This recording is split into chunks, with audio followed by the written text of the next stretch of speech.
जाओ सब लोग। ओम सहना भवतु सहनो भुनक्तु सह वीर्यं कर्वावहै तेजस्विनावधीतमस्तु मा विद्विषावहै। प्रेम से बोलो सच्चिदानंद भगवान की, बोलो कृष्ण बलदेव की, बोलो रामचंद्र महाराज की, बोलो सनातन धर्म की।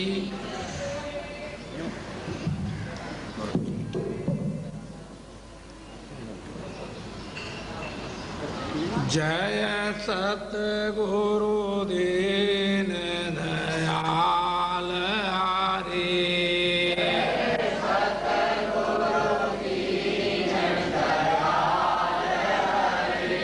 जिन्होंने भव सागर पार करे,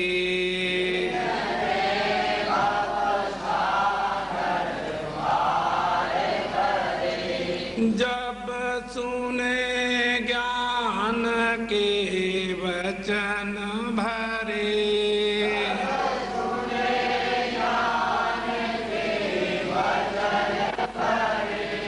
दुख देने वाले कष्ट टले,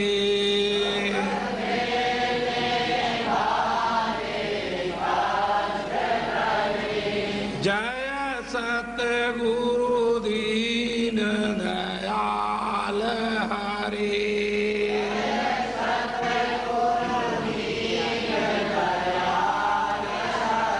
प्रेम से बोलो सच्चिदानंद भगवान की। अर्चनीय वंदनीय प्रातः स्मरणीय जगत नियंता की चरण शरण में विराजमान समुपस्थित बंधुओं, माताओं और बच्चों, सौभाग्य से मनुष्य जन्म मिला। हमने ये कल बता चुके हैं कि 83,99,999 योनियों से अलग, यानी 84 लाख योनि जो एक रह जाती है, तो वह योनि ही एक ऐसी योनि है जिसको तुम लिए बैठे हो। और साथ साथ ये बताना है कि ये योनि जो तुम्हें मिली है, ये देवी देवता अवतारों को भी दुर्लभ है। जो तुम्हें देह मिली है, ये देवी देवता अवतारों को भी दुर्लभ है। क्या दुर्लभ है? कि देवी देवता अवतारों को कोई उपदेश आदेश नहीं किया जा सकता, नहीं कोई उपदेश आदेश उनको करता है। जब भी कोई उपदेश आदेश किया जाता है तो इस मनुष्य योनि को किया जाता है और किसी को नहीं किया जाता। तो और मनुष्य योनि जो है वो तुम्हें प्राप्त है। किसको प्राप्त है? वो तुम्हें प्राप्त है। और जब तुम्हें प्राप्त है तो इसका भरकस पूर्णतया लाभ उठाएं। इसका लाभ क्या है?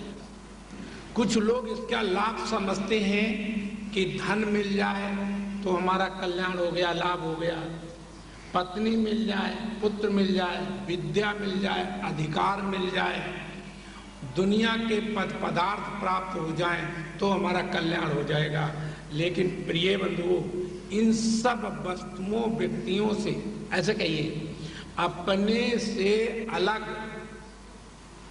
क्या मैंने कहा? अपने से अलग किसी भी वस्तु व्यक्ति से किसी का कल्याण नहीं होता।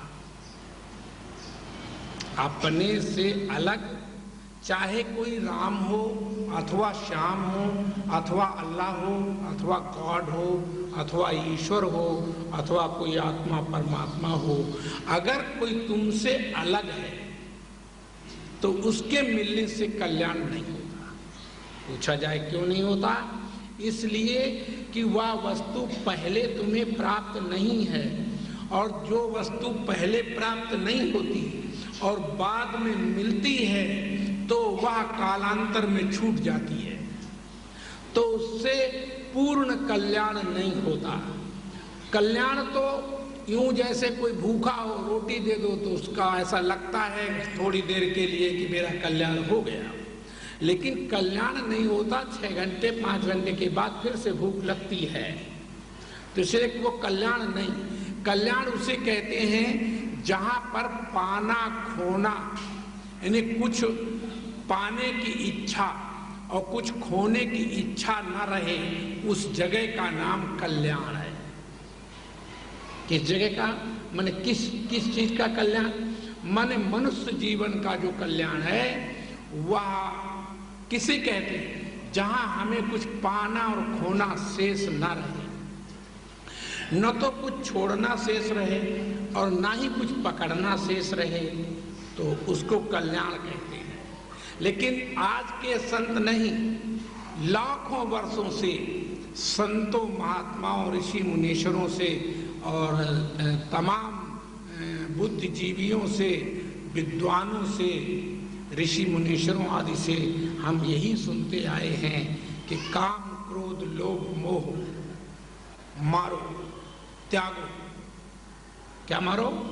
काम क्रोध लोभ मोह इत्यादि जो हैं इनको छोड़ो, और सहिष्णुता और धैर्यता, स्थिरता, शांति और आनंद को प्राप्त करो। ये परंपरागत सबने स्वीकार किया है। मैंने आज हम नहीं, हमारी बात नहीं है, सब स्वीकार करते हैं। लेकिन हम तुम्हें एक बात बता दें कि अगर तुम्हें काम क्रोध लोभ मोह छोड़ने की इच्छा है तो तुम्हें एक बात ये समझाते हैं कि इस त्रैकाल जगत में जैसे तुम काम और क्रोध और लोभ मोह को छोड़ तो नहीं पाते, पर दबा देते हो। क्या कर देते हो? दबा सकते हो, मन उसको, उस पर नियंत्रण थोड़ा कर सकते हो, पूरा कंट्रोल नहीं कर सकते। मन पूरी उस पर अपनी छाप नहीं छोड़ सकते जो तुम्हारे अधिकार में आ जाए। तो क्या और ऐसा कभी हुआ नहीं, किसी योनि में नहीं हुआ, किसी युग में नहीं हुआ, अब नहीं, तब नहीं, सतयुग में नहीं, द्वापर में नहीं, त्रेता में नहीं और कलयुग में भी ऐसा कभी नहीं हुआ कि काम क्रोध लोभ मोह अहंकार आदि को कोई त्याग सका हो। ना कोई देवी त्याग सकी, ना कोई देवता त्याग सका, ना कोई अवतार त्याग सका, ना कोई विद्वान और ऋषि मुनीश्वर त्याग सका। इसको कोई त्याग नहीं सकते। परंतु वेद ने, शास्त्र ने और ऋषियों ने ये बात जरूर कही है कि काम क्रोध लोभ मोह को त्यागो और शांति धैर्यता सहिष्णुता आदि को ग्रहण करो। तो जब तक ये हम करते रहे, और तुम देख लो अपना जीवन, हमसे मत पूछो, ये बात स्वयं अपने जीवन में देखो कि तुम्हारी वास्तविक जीवन की बात तुम देखो कि काम क्रोध लोभ मोह अहंकार आदि को आज तक ईमानदारी से बताओ किसी ने त्यागा है? किसी ने बिल्कुल त्याग दिया है? नहीं। अच्छा, तो क्या वेद शास्त्रों ने ये बात गलत कही है कि इसको मारो, इसको त्यागो? ये क्या गलत कही है? हाँ, गलत तो वेद शास्त्र कह नहीं सकते। ये हो सकता है कि हम खुद ही ना समझे हो, उनके कथन को हम ना समझे हो, ये हो सकता है। परंतु ये कभी नहीं हो सकता कि वेद श्रुतियां जो है वो कभी गलत बोल सकती हैं। न समझने के कारण हमारी ये गति होती है कि हम अज्ञान में इधर उधर हाथ पटकते हैं, इधर उधर हम इधर उधर सिर मारते हैं, पटकते हैं और ढूंढते हैं कि हमें कहीं शांति हमें कहीं आनंद, हमें कहीं सुख, हमें कहीं परमानंद की प्राप्ति हो। लेकिन किन्हीं भी जगहों पर आप देखें धैर्यतापूर्वक, तो किसी भी संत महात्मा ऋषि मुनीश्वर और देवी देवताओं को प्राप्त नहीं हुई है ये वस्तु। फिर भी तो क्या प्राप्त नहीं हो सकती है, क्या ऐसा मान लें? नहीं। आइए आज मैं तुम्हारे, प्रेम से बोलो सच्चिदानंद, जन्म जन्मांतर के जो छोड़ने पकड़ने के राग द्वेष हैं इनको समाप्त कर देते हैं। लेकिन आप धैर्य का परिचय दीजिए और मैं अभी आपके सामने काम, क्रोध, लोभ, मोह, क्रोध इत्यादि को जड़ से समाप्त कर देते हैं, जैसे कि ऋषियों ने कहा है, जिस प्रकार से ऋषियों ने कहने की चेष्टा की है। तो मैं आइए बताता हूं ये कैसे संभव हो सकता है। तो हमारे यहाँ वेद ने एक श्रुति, वेद ने एक मंत्र, एक ऋचा अपनी कही। उस ऋचा में, उस वाणी में वेद ने कहा, एको सद्विप्रा बहुधा वदन्ति। क्या वेद ने कहा? एको सद्विप्रा बहुधा वदन्ति। इसका अर्थ होता है कि एक ही को विद्वान लोग नाना नाम रूपों से बुलाते तथा कहते हैं। क्या अर्थ हुआ? क्या समझे? नहीं समझ में आया? फिर से समझो। एको सद्विप्रा बहुधा वदन्ति, इसका अर्थ होता है एक ही है और उस एक को लोग, विद्वान, ऋषि मुनीश्वर सब मिलकर अनेक नाम रूपों से बुलाते हैं, कहते हैं। बात समझ में आई कि नहीं? तो जब ऐसा है, जब वेद ने ये माना कि वास्तव में ऐसा है, कैसा कि एक ही के अनेक नाम रूप हैं, तब हमें सोचना पड़ेगा फिर काम किसका नाम है, क्रोध किसका नाम है, लोभ किसका नाम है, द्रोह किसका नाम है, बैर किसका नाम है, और शांति और सुख एवं आनंद किसका नाम है। ये सब किसके नाम है? सच बोलो, बोलो ना, इसमें क्या परेशानी है? माने काम, क्रोध, लोभ, मोह, मद, मत्सर इत्यादि सब कुछ उसी का नाम है। चाची, दादी, बहन, बेटी, गुरु, पीर, देवी, देवता, अवतार सब कुछ उसी का नाम है। तो जब सब कुछ उसी का नाम है तो अब तुम हमें ईमानदारी से बताओ, काम किसे कहते हैं? भगवान कृष्ण कहते गीता में कि हे अर्जुन, काम मैं हूं, धर्म के अनुकूल काम मैं हूं। तो जब धर्म के अनुकूल काम मैं हूं तो क्रोध कौन है, लोभ कौन है, मोह कौन है, द्रोह कौन है, बैर प्रीति कौन है? एक ही परमात्मा के अनेक नाम हैं और जिन्होंने इस एक ही परमात्मा के अनेक नामों को जाना है उन्हें मौज आ गई है। माने उनका राग, द्वेष, काम, क्रोध, लोभ, मोह जड़ से नष्ट हो गया है, क्योंकि इसमें कोई संशय नहीं है कि काम कोई वस्तु है, लोभ कोई वस्तु है। तो ये बात भी हम तुम्हें समझाने की चेष्टा कर दें तो तुम्हें समझ आ जाएगी। क्या तुम ये बात जानते हो कि नहीं कि इस दुनिया में हर किसी वस्तु की किसी ना किसी व्यक्ति को आवश्यकता पड़ती है। दुनिया में ऐसी कोई वस्तु नहीं है कि जिसमें तीन वस्तुएं न पाई जाती हों। अस्ति माने है, माने सत्य। अस्ति माने क्या हुआ? है। है माने सत्य, और भाति माने चेतन, भाति माने चेतन, और प्रिय माने आनंद स्वरूप, प्रिय माने आनंद स्वरूप। तो अस्ति भांति प्रिय, ये तीन चीजें हर वस्तु व्यक्ति में मिलती हैं, पाई जाती हैं। जो गंधी से गंधी वस्तु हुआ करती है, शायद आप जानते ही होंगे, तो गंधी से गंधी वस्तु भी सूअर को प्यारी होती है, किसी ना किसी को प्यारी। जहां सुई का काम है वहां तलवार काम नहीं कर सकती, वहां सुई ही प्यारी लगती है। तो जहां पर जिसका काम है वहां पर वही चीज प्रिय और प्यारी लगती है।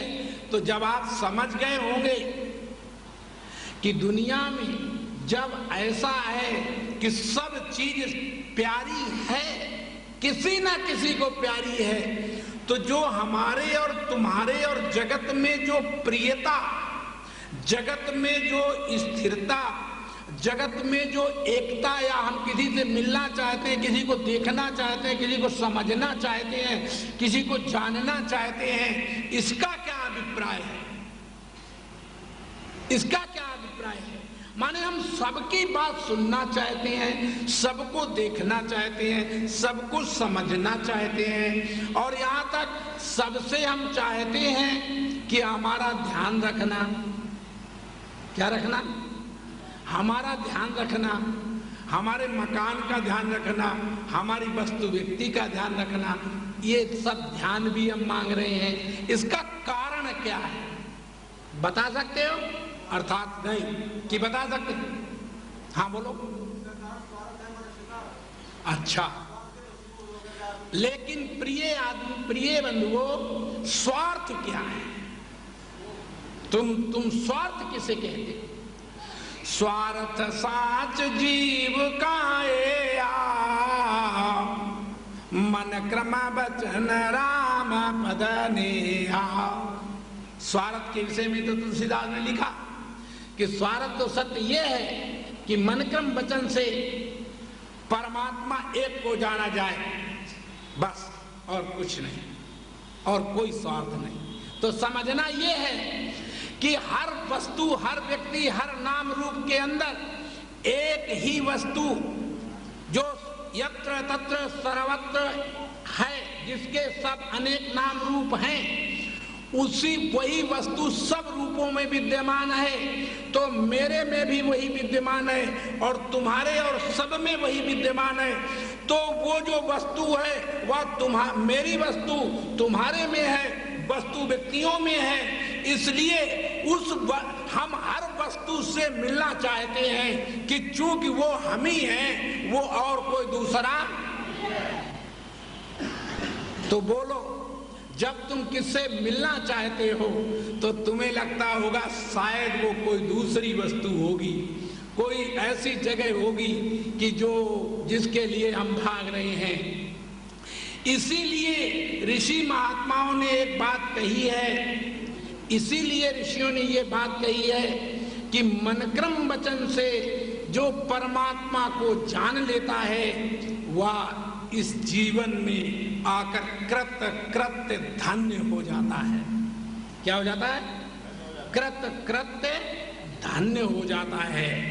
और जो धन्य हो जाता है तो उसका क्या अर्थ होता है कि अक्षय शांति को प्राप्त होता है।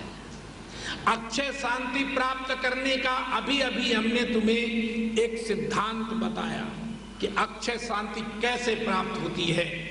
तो मैंने तुम्हें बताया कि अक्षय शांति जो है तभी प्राप्त होगी जब सब नाम रूप उस एक परमात्मा के जान सकोगे। अब अगर तुमने गलती की कि अल्लाह को और जाना, गॉड को और जाना, ईश्वर को और जाना, आत्मा परमात्मा को और जाना और जीव को और जाना, तो याद कर लेना। तो क्या करना? याद कर लेना।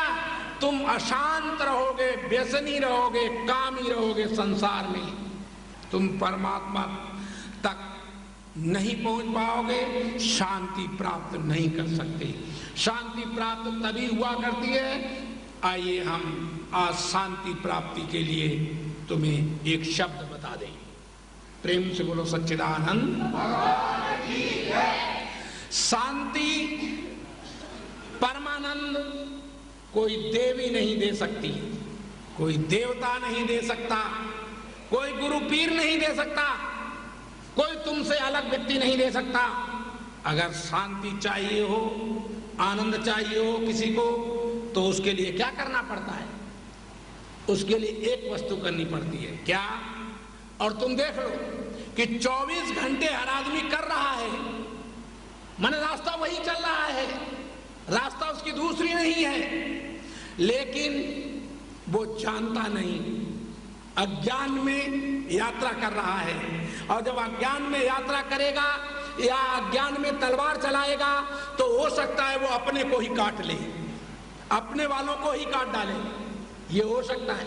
इसलिए जब भी तलवार चलाई जाए तब एक हाथ में रोशनी होनी चाहिए और दूसरे हाथ में तलवार।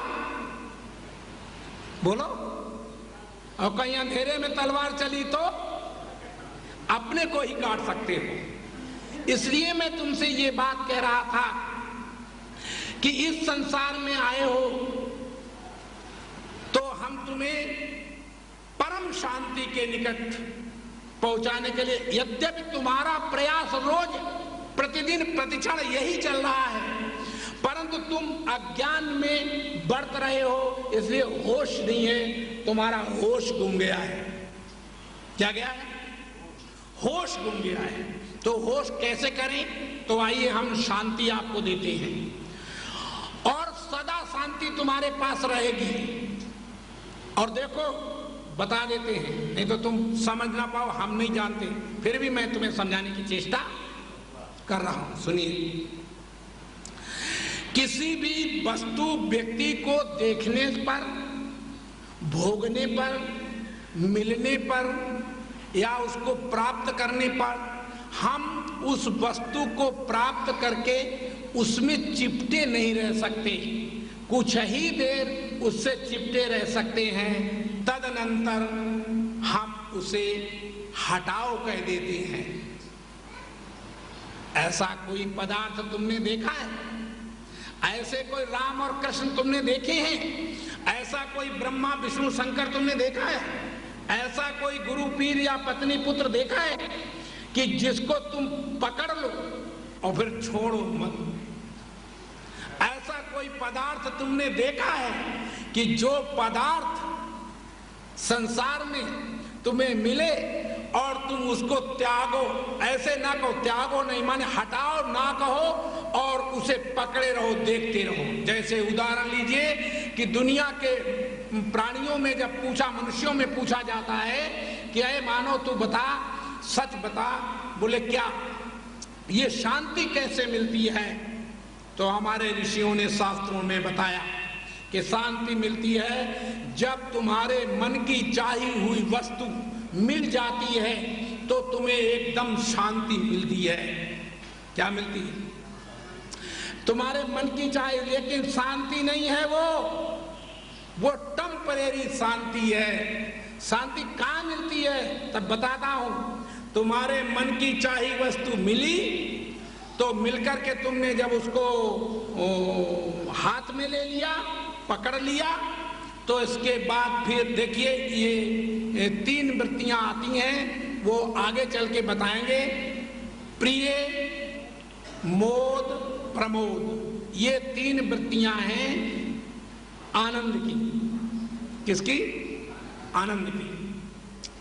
तो जब तुम्हारे मन की चाही हुई वस्तु संसार में दिखाई दे जाए, कहीं सामने आ जाए, तो फिर क्या होता है कि जब सामने आ जाती है वो वस्तु तो एकदम तुम्हारे मुख पर या तुम्हारे मुख से लार सी टपकने लगती है या मुख में पानी आने लगता है, प्रियता आने लगती है।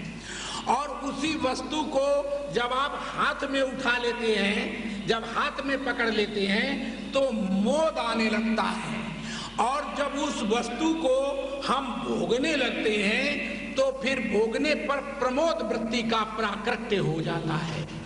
और प्रमोद वृत्ति का प्रकट होने के बाद जब हम उसे भोग लेते हैं तो भोगने के बाद हमको जबरन हट करके भी, हम नहीं चाहते हुए भी ये हमें स्वीकार करना पड़ता है और कहना पड़ता है हटाओ।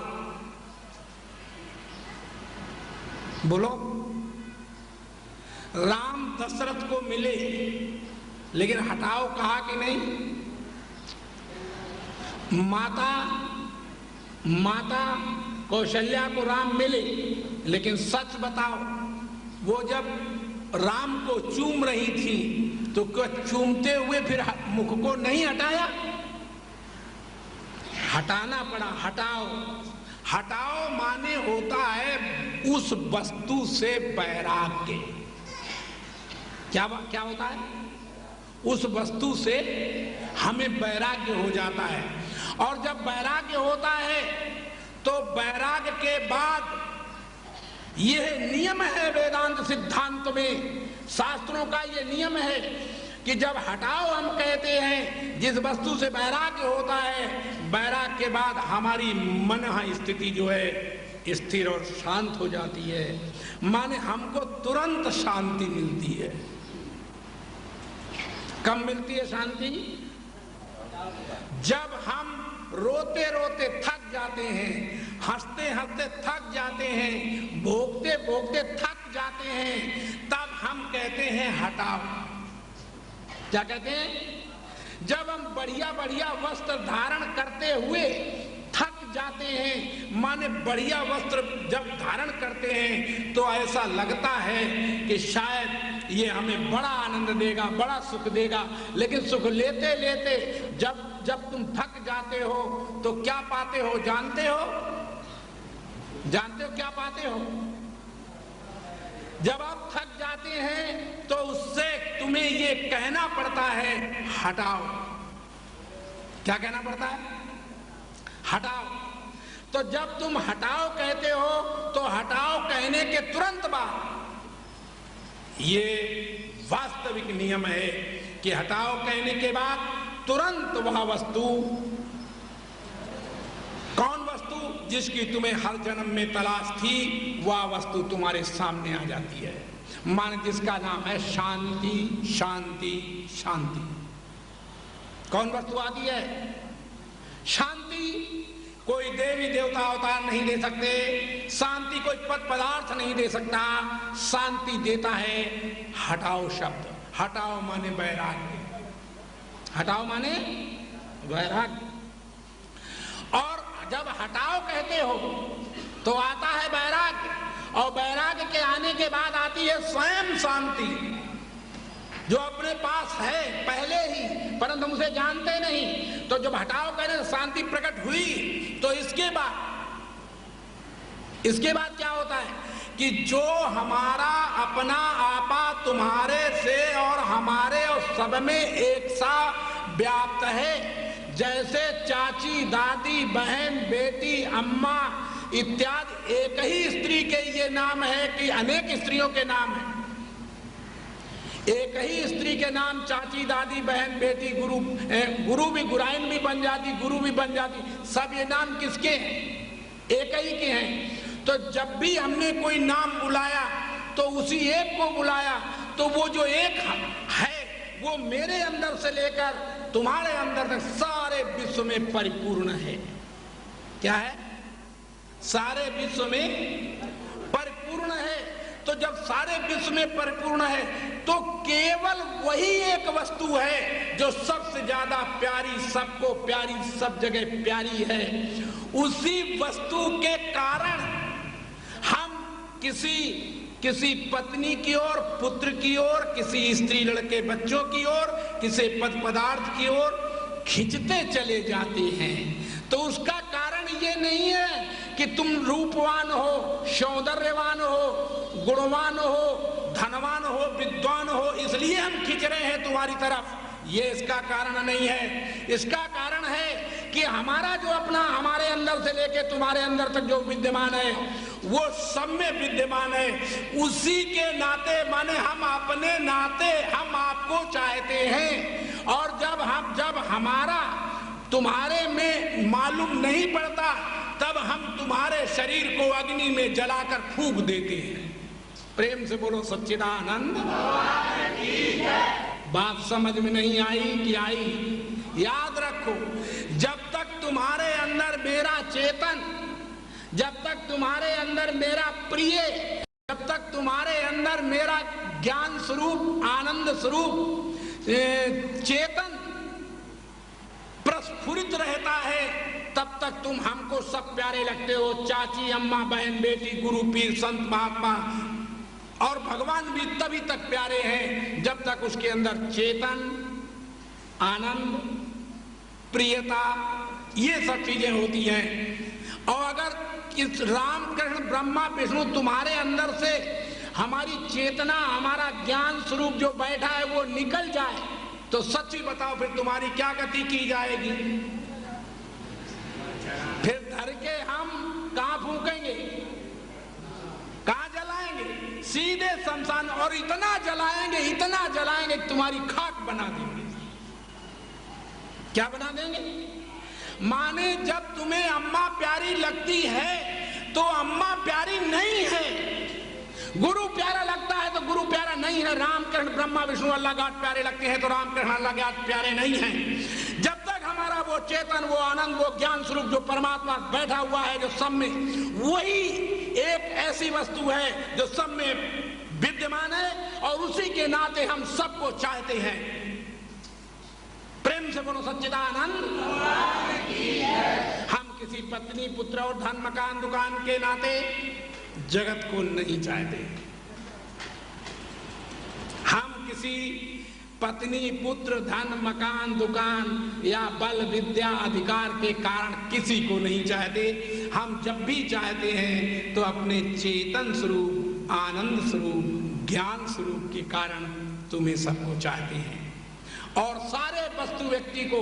और जब हम किसी मूर्ति को चाहते हैं तो मूर्ति में मैं अपनी भावना से, मूर्ति में जानते हैं कि इसमें भगवान जब तक है तब तक तो हम उसे मूर्ति को प्रणाम करते हैं, नमन करते हैं, फूल चढ़ाते हैं, जल चढ़ाते हैं। और जिस दिन हमें ये मालूम पड़ता है कि मूर्ति खंडित हो गई है, तो फिर जब खंडित हो गई तो हमें ऐसा लगने लगता है कि अब इसमें से चेतन, इसमें से आनंद स्वरूप निकल गया।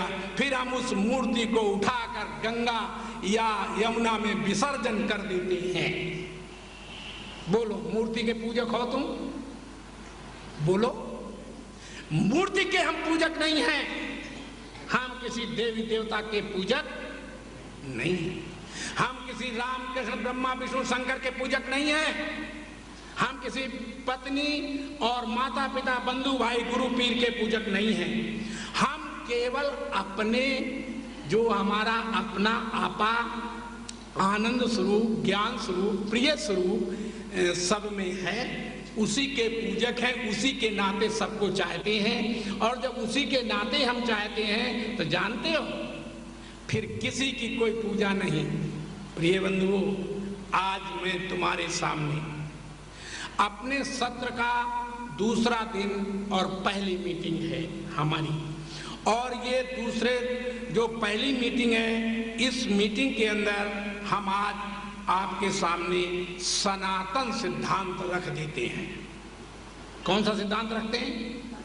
सनातन सिद्धांत, ताकि तुम लोग ये जान सको कि ये सनातन क्या है। सनातन कहते हैं जो आदि से चला आ रहा मार्ग, धर्म, उसका क्या नाम है? सनातन है। और जरा गौर करके देखेंगे तो आप समझ जाएंगे। अभी अभी हाल की बातें तुम्हें थोड़े दिन से समझा रहा हूं कि 2500 वर्ष समकक्ष जैन और बौद्ध ये दो मत प्रकट हुए। उससे पहले कि दुनिया में एक भी जैनी और एक भी बौद्ध नहीं था। 2500 वर्ष पूर्व एक भी जैनी समकक्ष, एक भी जैनी, एक भी बौद्ध नहीं था।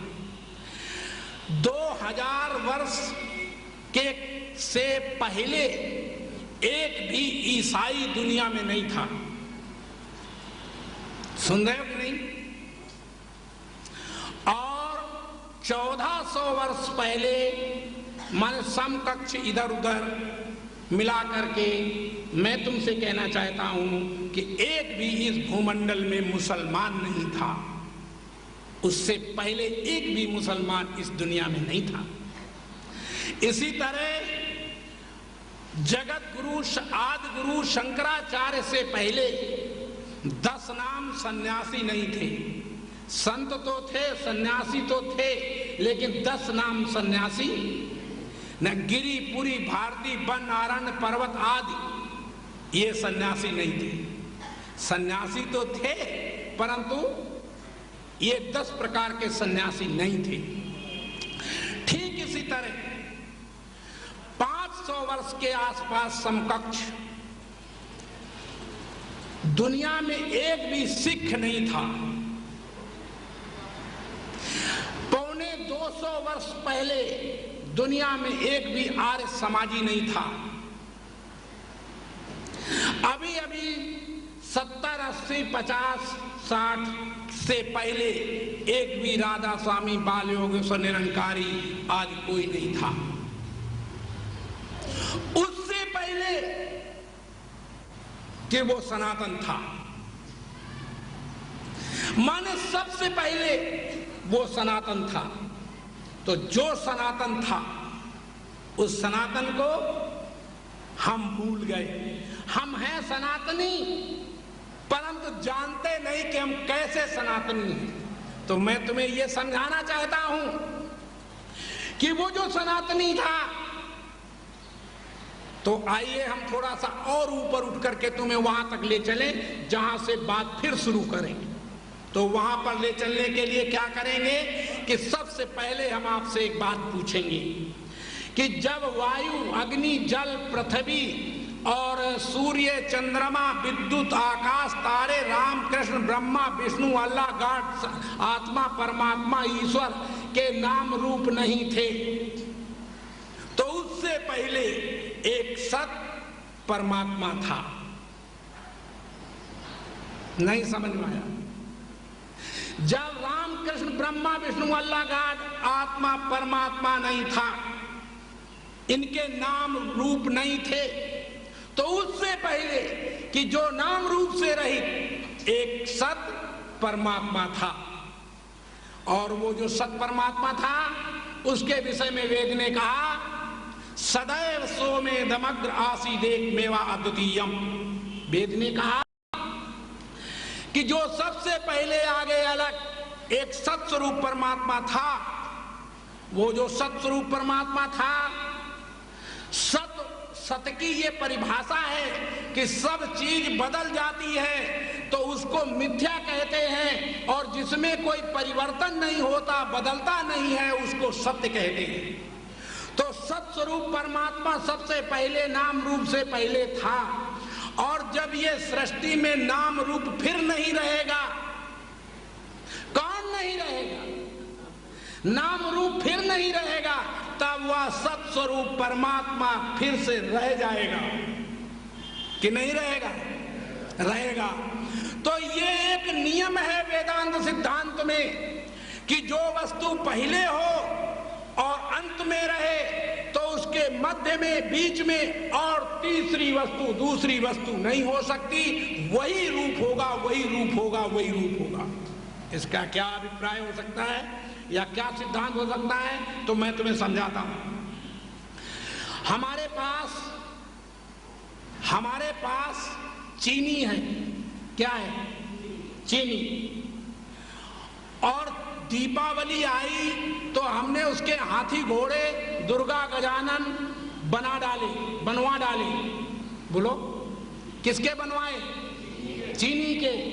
तो दुर्गा, गजानन और गणेश और लक्ष्मी और विष्णु और राम, कृष्ण सब बनवाए। और दीपावली पर सबको हम चबा जाते हैं। अच्छा बताओ, गणेश, दुर्गा, काली को चबाते हो कि नहीं? हाँ, नहीं कहो कि नहीं चबाते हैं? चबाते हो कि नहीं? चबाते हैं। यही तो बात मैं कहना चाहता हूं कि किसको चबाते हो। पहले वो चीनी थे, गणेश पहले कौन था? चीनी था। और जब बीच में गणेश बना और गणेश को फिर पीस डालो तो पीसने के बाद क्या बन जाएगा? फिर चीनी बन जाएगी। तो पहले चीनी और अंत में चीनी, तो बीच में जो गणेश बने, क्या वो गणेश है? फिर क्या है? क्या गणेश में चीनी है कि चीनी में गणेश है? तो ना गणेश में चीनी है ना चीनी में गणेश है। वास्तव में चीनी ही चीनी है। गणेश में कहीं भी कोई गणेश नाम की चीज नहीं है, चीनी ही चीनी है। ठीक इसी तरह सबसे पहले एक सत परमात्मा था। कौन था? सत परमात्मा था।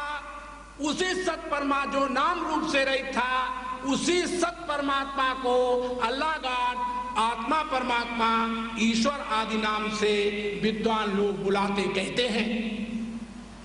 और वास्तव में जब कहते हैं तो नाम रूप ही दुनिया में प्रकट होता है और नाम रूप ही दुनिया में नष्ट होता है। और जो सत स्वरूप माने जो सबसे पहले था, बताओ वो तुम हो कि ये तुम कौन? पहले सुनो, तुम बीच में पैदा हुए कि नहीं, कि पहले थे? याद रखो, बड़े चालाक बोले पहले हम थे महाराज। लेकिन याद रखो, थे तो जो तुम पहले, परंतु उसको तुम जानते नहीं थे। अब तुम्हें समझ आ गई है कि हाँ मैं जान गया हूं कि मैं पहले था। बोलो कैसे पहले था? तो एक पॉइंट तुम याद रखो मेरा, जो वस्तु यानी जिसको कोई जानता है, क्या मैंने कहा? जिसको कोई जानता है, जानी हुई वस्तु से जानने वाली वस्तु, जानने वाला अलग होता है। क्या मैंने कहा? फिर से सुनो, जिसको जान लिया जाता है, जिसको देख लिया जाता है, जिसको सूंघ लिया जाता है, जिसको सुन लिया जाता है, जिसको चाख लिया जाता है, जिसको स्पर्श कर लिया जाता है, उस स्पर्श करने वाला, जानने वाला, सूंघने वाला, इन सब वस्तुओं से अलग होता है। तो तुमने राम को जाना, तुमने श्याम को जाना, तुमने अल्लाह गॉड को जाना, तुमने सत्य को जाना, तुमने असत्य को जाना, और वो सबसे पहले वाले को जो सत्य स्वरूप परमात्मा नाम रूप से रहित था उसको जाना। तो जानने वाला पहले होता है कि जो जानी हुई, जानी जाती चीज है वो पहले होती है, जानने वाला पहले होता है। तो सच बताओ, तुम पहले उसको जानने वाले थे कि नहीं थे? तो पहले कौन हुआ? सच्ची बोलो, ये बात ठीक है कि नहीं? यानी जानने वाले तुम पहले थे, राम से तुम पहले थे, कृष्ण से तुम पहले थे। इसलिए भगवान कृष्ण ने गीता में कहा कि हे अर्जुन, ऐसा कभी नहीं था और ऐसा कहीं नहीं था जहां तुम नहीं थे और हम नहीं थे और ये सारा संसार नहीं था। ऐसा कभी नहीं था और ऐसा कभी नहीं होगा कि तुम नहीं रहोगे, हम नहीं रहेंगे या ये संसार नहीं रहेगा। ऐसा कभी नहीं था, कभी नहीं होगा, और ऐसा भी कभी नहीं होगा आगे कि ये तुम और हम ना रहें और ये जगत ना रहे। ऐसा कभी नहीं होगा। बोले क्यों? बोले सच बात अर्जुन ये है कि नाम रूप की भ्रांति हमारे दिमाग में आ गई है और नाम रूप को पकड़ करके आज लोग पार कराना चाहते हैं तुम्हें, इस विश्व से, धराधाम से, इस माया से परे करना चाहते हैं। कहते नाम को पकड़ लो तुम पार हो जाओगे। मैं तुमसे पूछता हूं कि नाम जो मिथ्या है तो मिथ्या वस्तु से मिथ्या वस्तु की प्राप्ति होती है, सत वस्तु की प्राप्ति नहीं होती। मिथ्या से मिथ्या की, मीठी वस्तु से मीठी वस्तु पैदा होगी और नमकीन वस्तु से नमकीन वस्तु पैदा होगी और खट्टी वस्तु से खट्टी वस्तु पैदा होगी। इस तरह से जो जिसका जैसा कारण होता है कार्य वैसा ही उपजता है, यह नियम है। जिसका जैसा कारण होता है, कार्य भी वैसा ही उपजता है। और जब कार्य भी वैसा ही उपजता है तो मीठी वस्तु से मीठी ही वस्तु पैदा होती है। तो जो सत वस्तु सबसे पहले थी, माने सत नाम नहीं था। जरा थोड़ा से ऊपर उठ करके देखें, परमात्मा को हम जब सत कहते हैं तो तुम उसको सत मत जानना कि महाराज सत कह रहे तो सत ही भगवान होगा। नहीं, भगवान सत नहीं है। क्योंकि भगवान जो है सत नाम से कह के बुलाया जा रहा है, उसको कहा जा रहा है। सत एक नाम है, सत भगवान। हाँ, बात समझ गए कि नहीं? माने अच्छा, सत हम कह हैं उस भगवान को, इसलिए कह रहे हैं कि कहीं गलती तुम ना खा जाओ कि अगर वो सत नहीं होगा तो असत होगा। तो इस असत से छुटकारा दिलाने के लिए मैं उसको सत कह रहा हूं। कहीं तुम्हारे दिमाग में ये बैठ जाए कि फिर भगवान जब सत नहीं होगा तो असत जरूर ही होगा। तो इस असत की निवृत्ति के लिए मैं उसका नाम सत रख रहा हूं। मैं जब उसे चेतन कहता हूं तब वो चेतन नहीं है, उसे चेतन मत समझ लेना। चेतन एक शब्द है और शब्द जो है वह चेतन नहीं होता। शब्द जो है वो चेतन नहीं होता। तो फिर उस परमात्मा को आप चेतन क्यों कह रहे हैं? हम चेतन इसलिए कह रहे हैं कहीं तुम उसको सत नहीं होगा तो जड़ होगा। कहीं जड़ ना समझ बैठो तो जड़ को जड़ से तुम्हें छुटाने के लिए, जड़ रूपी अज्ञान से तुम्हें अलग करने के लिए हमने ये बात कही है। क्या कही है? कि वो चेतन है, जड़ नहीं है। इसकी निवृत्ति करने के लिए कहा है। और जब हमने तुमसे ये कहा कि भगवान आनंद स्वरूप है, सत स्वरूप है, आनंद स्वरूप है, ज्ञान स्वरूप है, तो जब हमने कहा भगवान आनंद स्वरूप है तो वो आनंद स्वरूप नहीं है। आनंद स्वरूप कह किस लिए रहे हैं कि कहीं तुम उसको दुख रूप ना समझ लो, कहीं सुख रूप ना समझ लो। सुख और दुख दोनों से ऊपर उठ करके जो आनंद होता है तो कहीं तुम आनंद में ही ना ठहर जाओ। इसलिए आनंद को जानने वाला आनंद से अलग होता है। बोलो, आनंद को जानने वाला आनंद से अलग होता है। और जब हम उसको कहते हैं कि वह परमात्मा सत्य था या सत्य है तो ये मत समझ लेना कि वो सत्य है। कहीं तुम झूठ ना समझ लो, इसलिए हम कह रहे हैं कि वो सत्य है। और जब हम उसे कहते हैं कि वो परमात्मा जो है वो ज्ञान स्वरूप है तो तुम उसे ज्ञान ही न जान लेना कि ज्ञान स्वरूप होगा। वो ज्ञान स्वरूप नहीं है। फिर कैसा है? कहीं तुम उसे अज्ञानी ना समझ लो तो अज्ञानी न समझ लो। इस भ्रांति को मिटाने के लिए मैं तुम्हें उसे ज्ञान स्वरूप कहता हूं।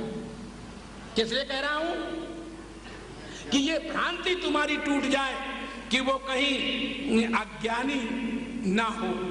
तो अज्ञानी से छुटाने के लिए हम उसे ज्ञान स्वरूप कह रहे हैं। तो वो जो नाम रूप से रहे, अब तुम समझ गए होगे कि सत चेतन आनंद स्वरूप ज्ञान स्वरूप परमात्मा नहीं है। उसको इन सब भ्रांतियों से दूर करने के लिए हम तुम्हें ये बात कह रहे हैं। बात समझ में आई कि नहीं? तो जब हम, तो आप जरा समझना, पहले जो था वो नाम रूप से रहित था। पहले कौन था? पहले जो था वो नाम रूप से रहित था और अंत में नाम रूप ही मर जाएगा। और मध्य में जो अब तुम दिख रहे हो, तो सच बताओ, गहरी निद्रा में जब तुम सोते हो, बोलो, गहरी निद्रा में जब तुम सोते हो तो ईमानदारी से हमको बताओ, तुम्हें कोई ये बोध होता है कि मैं ब्राह्मण हूँ, मैं क्षत्रिय हूँ, मैं शूद्र हूँ, मैं स्त्री हूँ, मैं चाची दादी बहन बेटी हूँ, मैं गुरु पीर हूँ, मैं राम कृष्ण हूँ, मैं ब्रह्मा विष्णु हूँ? क्या किसी को गहरी निद्रा में ये बोध होता है? होता है? अच्छा, ऐसे समय में क्या हाथी और शेर चीते आदि को ये बोध होता है, रहता है कि मैं शेर हूं, मैं हाथी हूं, मैं घोड़ा हूं? रहता है? नहीं, किसी को नहीं रहता। तो ऐसे अवस्था में जब हम सो जाते हैं तब हम सब एक ही कैटेगरी में आ जाते हैं, एक ही स्थिति में आ जाते हैं। बात समझ में आया कि नहीं? ना वहां कोई राम होता है, ना वहां कोई कृष्ण होता है, ना वहां कोई अल्लाह गाड होता है, ना कोई ईश्वर अवतार होता है, ना वहां कोई स्त्री पुरुष चाची दादी गुरु पीर संत महात्मा होता है। फिर वहां सब रूप एक रूप होते हैं। कौन रूप होते हैं? इसी बात को लक्ष्य करके तुलसीदास ने कहा था कि जड़ चेतन जग जीव जत सकल राम मैं जानी, बन्नौ सबके पद कमल सदा जोरि युग पानी। सिया राम मैं सब जग जानी और करहूं प्रणाम जोरि युग पानी। जोरि युग पानी जहां ऐसे कहा जाता है कि ये जो हाथ हैं इनमें 5-5 उंगलियां हैं और जब हम दोनों को मिला देते हैं तब एक बन जाता है कि नहीं? बोलो। ऐसे ही सारे ब्रह्मांड को जोड़ करके मिला करके देखो कि एक ही परमात्मा है और दूसरा है ही, तब तुम कौन हुए? तब तुम ब्राह्मण क्षत्रिय वैश्य शूद्र स्त्री पुरुष कौन हुए? कहां से आए? तुमने केवल अपने आप को गलती से ये स्वीकार कर लिया है कि मैं ब्राह्मण क्षत्रिय वैश्य शूद्र हूं। और इस ब्राह्मण क्षत्रिय वैश्य शूद्र को मानने मात्र से ऐसा कहा गया है, श्रुति भगवती वेद ने कहा है कि वर्णाश्रमाभिमानेन दासो भवे नरा, वर्णाश्रम विहीनो ही वर्तते श्रुति मूर्धनि। क्या कहा वेद ने?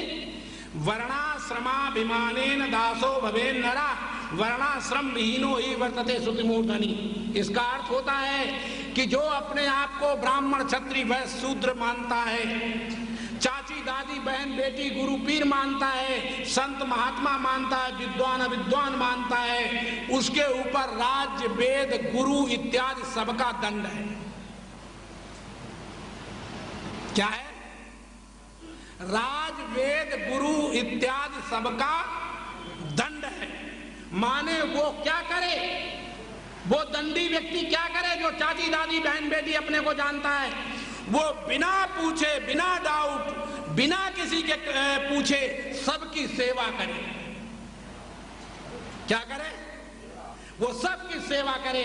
और जो अपने को ब्राह्मण क्षत्रिय वैश्य शूद्र चाची दादी गुरु पीर संत महात्मा नहीं जानता और अपने को नाम रूप से रहित जानता है, वह सबकी सेवा लेने का तो अधिकारी है, देने का अधिकारी नहीं है। प्रेम से बोलो सच्चिदानंद। बात समझ में आई कि नहीं? अब बोलो, तुम सेवा लेना चाहोगे कि देना चाहोगे? होश में बात करो। हाँ, सारा त्रैकाल जगत सेवा लेना चाहता है परंतु देना नहीं चाहता। लेकिन क्या करें, हम ऐसे सूत्रों में बांध दिए गए हैं कि उन सूत्रों की वजह से हम सबकी सेवा करने के लिए तत्पर। लोग झाड़ू, गुरुओं के द्वार पर लोग झाड़ू लगाने जाते हैं, गुरुओं के द्वार पर लोग जूठे पत्तल उठाने जाते हैं। इसका क्या अभिप्राय है?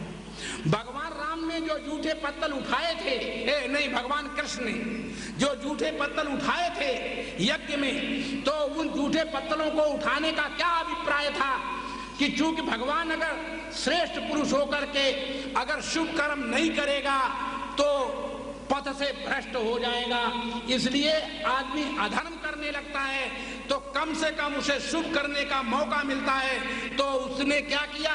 उसने दुनिया में मांगा कि सब काम सबको बट गया यज्ञ में, और मेरे लिए क्या रह गया? तो पता चला कि झूठे पात्र जो हैं वो मैं उठाऊंगा। किसने उठाए थे? क्यों उठाए थे? क्योंकि भगवान कृष्ण अर्जुन और माने पांडव और कौरवों के बीच की एक कड़ी थी, बीच की एक कड़ी थी। जब तक अपने आप को उन्होंने बंधु भाई या मित्र और इष्ट माना तब तक उन्हें सेवा करनी पड़ी, तब उन्हें। और जब वो अपने स्वरूप में आए तो उन्होंने डंके की चोट पर ये कह दिया सबसे जाकर कि अर्जुन बोले क्या, सर्वमेव सर्व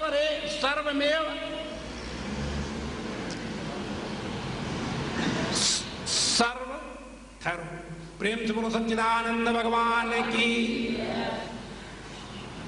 सब अर्थ उसका ये है, भगवान कहते हैं कृष्ण गीता में कि सबकी आत्मा मैं हूं। कौन हूं?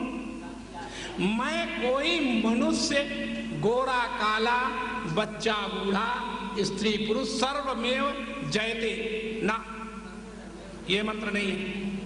वो दूसरा मंत्र है, ये उस मंत्र में ये कहा है कि मैं ही सबकी आत्मा होकर स्थित हूं। अर्जुन, दुनिया में मुझसे अलग दूसरी वस्तु नहीं है।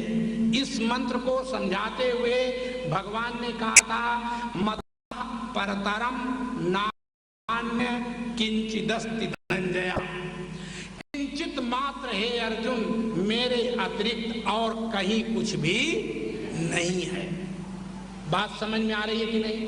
और कहीं कुछ भी नहीं है। मत्तः परतरम, किंचित मात्र, मेरे अतिरिक्त कहीं कुछ नहीं है। तो जब नहीं है तो फिर तुम कौन हुए? तो जब कृष्ण कृष्ण जपाया जाता है, जब कृष्ण कृष्ण कहलवाया जाता है तुमसे, तो इसका अर्थ क्या होता है? जब राम राम रटाया जाता है तुमसे, तब इसका अर्थ क्या होता है? जब हम तुमसे कहते हैं कि बहन जी राम राम, माता जी राम राम, भाई जी राम राम, तो जब हम राम राम कहते हैं, इसका अर्थ क्या होता है? कि मैं राम हूं और तुम राम हो। तो तुम तुरंत कहते हो हाँ महाराज राम राम। मैंने कहा बहन जी राम राम, मैं राम हूं और तुम राम हो। और जब तुमने कहा हाँ महाराज राम राम, तो इसका मतलब मैं जान गई कि मैं राम हूं और तुम राम हो। लेकिन जीवन में कभी जाना? जीवन में जाना? जब हम कृष्ण कृष्ण कहते हैं तो उसका अर्थ ये होता है कि मैं कृष्ण हूं और तुम कृष्ण स्वरूप हो।